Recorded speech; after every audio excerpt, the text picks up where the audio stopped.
नमस्कार. श्रीदेवी किचन प्रतिभाज रेसिपीमध्ये खूप खूप स्वागत आहे. आज आपण पाहणार आहोत रसरशीत अशी चवळीची रस्साभाजी. दुपारच्या जेवणात 2 भाज्यांऐवजी एकच भाजी बनवता येईल. शिवाय चपाती, भाकरी, भातासोबतही खाऊ शकतो. अजून दाटसर केली तर चवळीची मस्त टिफिनसाठी उसळही बनवता येईल किंवा थोडीशी अशी लपथपीत उसळ होईल. शिवाय रोजच्याच साहित्यात कमीत कमी मसाल्यात झटपटही तयार. कुकरच्या एका शिट्टीत पाहूयात. इथे मी अर्धा किलो एवढी ही चवळीची शेंग घेतली होती. चवळीच्या शेंगा थोड्याशा पिवळसर अशा होत्या. भरगच्च असे दाणे होते. अजिबात कोवळी शेंग नव्हती किंवा दाणे कोवळे नव्हते. तर हे पहा, अशी थोडीशी पिवळसर आणि मोठी अशी ही चवळी होती. सर्व चवळीच्या शेंग सोलून एक 300 ते 350 ग्रॅम एवढे हे चवळीचे दाणे आहेत. नसेल हिरवी ओली चवळी तर तुम्ही अख्खी चवळीही भिजवून घेऊ शकता. त्यासाठी सुद्धा या मसाल्याचं वाटण करून चवळीची भाजी, रस्साभाजी छानच होते. एक 3 ते 4 लोकांसाठी मी ही चवळीची भाजी बनवते. यासाठीचे लागणारे साहित्य पाहूयात. अर्धी वाटी किसून घेतलेले सुके खोबरे, 2 मध्यम ते मोठे आकाराचे कांदे उभे पातळ चिरलेले, अर्धा ते पाऊण इंच आल्याचा तुकडा, एक कढीपत्त्याची डहाळी, मुठभर देठासहित कोथिंबीर, एक 10 ते 15 लसूण पाकळ्या, एक मध्यम ते मोठ्या आकाराचा टोमॅटो उभ्या पातळ फोडींमध्ये चिरलेला. टोमॅटोच्याही अशा लांब फोडी करून घेतल्या. चिरण्याचे साहित्य तयार करून घेतल्यानंतर इथे आपण मसाले पाहूयात. 1.5 ते 2 चमचा एवढे अख्खे सुके धने घेतले. याचबरोबर 1 चमचा एवढे जिरे, 1 ते 1.5 चमचा एवढे जिरे, अर्धा चमचा मोहरी, 1 ते 1.5 चमचा एवढा कांदा लसूण मसाला, अर्धा चमचा गरम मसाला, 1 ते 1.5 चमचा एवढी लाल मिरची पावडर, अर्धा चमचा हळद आणि चवीनुसार मीठ. सोबतच या साहित्यात घेतले पाव चमचा एवढे हिंग आणि एक आवडीनुसार हिरवी मिरची. आता गॅसवर कढाई ठेवून घेतली. यात घालूया 1.5 ते 2 चमचा एवढे धने आणि धन्यांसोबतच जिरेही घातले. गॅस मंद आचेवर करून कढईत धने अगदी खमंग असे भाजून घेऊयात. जास्तही लाल किंवा अगदी खरपूस असे जाळून घ्यायचे नाही, तर अगदी सुगंध येईपर्यंतच धने आणि जिरे गरम करून घ्यायचे. हे पहा, थोडेसे असे खमंग भाजले गेले, सुगंध यायला लागला धने आणि जिऱ्याचा की काढून घेतले. आता याच गरम कढईमध्ये खोबरे घातले.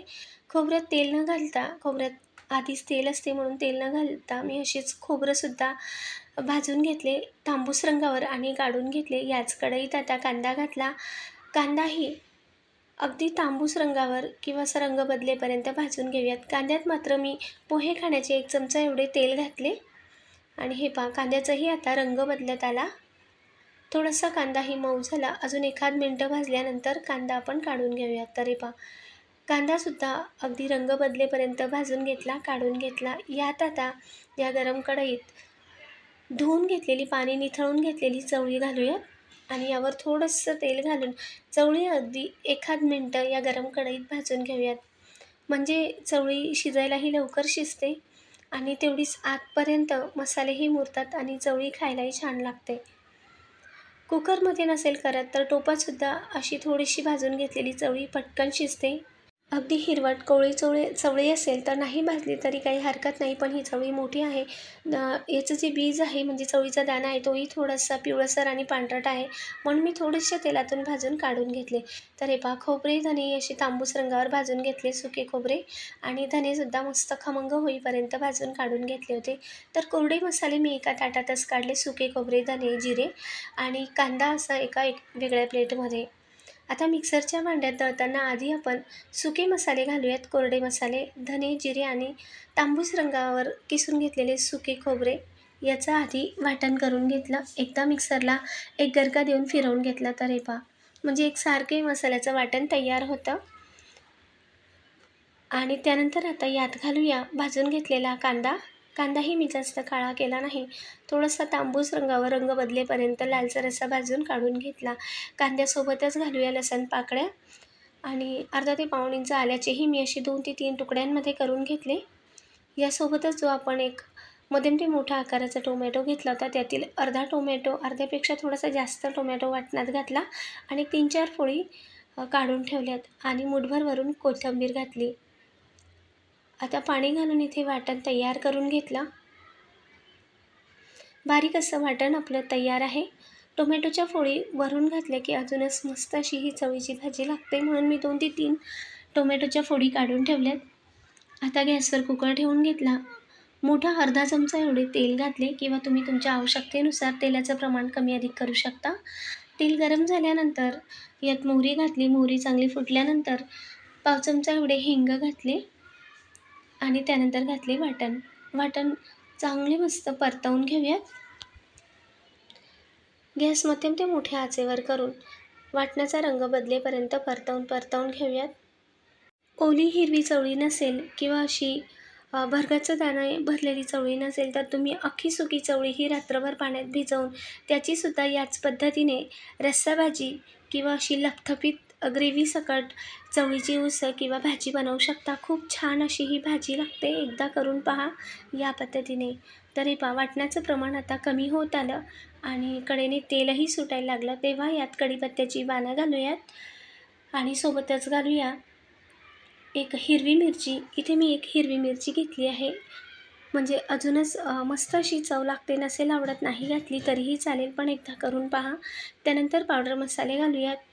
हळद, लाल मिरची पावडर, कांदा लसूण मसाला आणि थोडासा गरम मसाला. कांदा लसूण मसाला नसेल तर तुम्ही घरचा थोडासा साठवणीचा मसालाही घालू शकता. सोबतच मी इथे थोडासा गरम मसाला घेतला आहे. आता पावडर मसाले घातल्यावर एकदा पुन्हा परतवून घेऊयात, मिक्स करून घेऊयात. गॅसची फ्लेम मी थोडी कमी करून घेतली. मंद आचेवर पावडर मसाले घातल्यावर गॅस थोडा मंद आचेवर करून एकदा मंद आचेवर मसाले चांगले परतवून घेतले आणि त्यानंतर आता यात घालूया वाटणातलं पाणी, म्हणजे मसालेही मग चांगले शिजतील. आणि वाटणातलं पाणी घातल्यावर आता मात्र गॅस मोठ्या आचेवर करून एकसारखं हे पुन्हा तेल सुटेपर्यंत चांगलं परतवून घेऊयात. तर हे पहा, कढईने चांगलं तेल सुटायला लागलं तेव्हा मी यात घातली भाजून घेतलेली चवळी आणि मध्यम ते मोठ्या आचेवर एकसारखी चवळी मसाल्यामध्ये परतवून घेऊयात.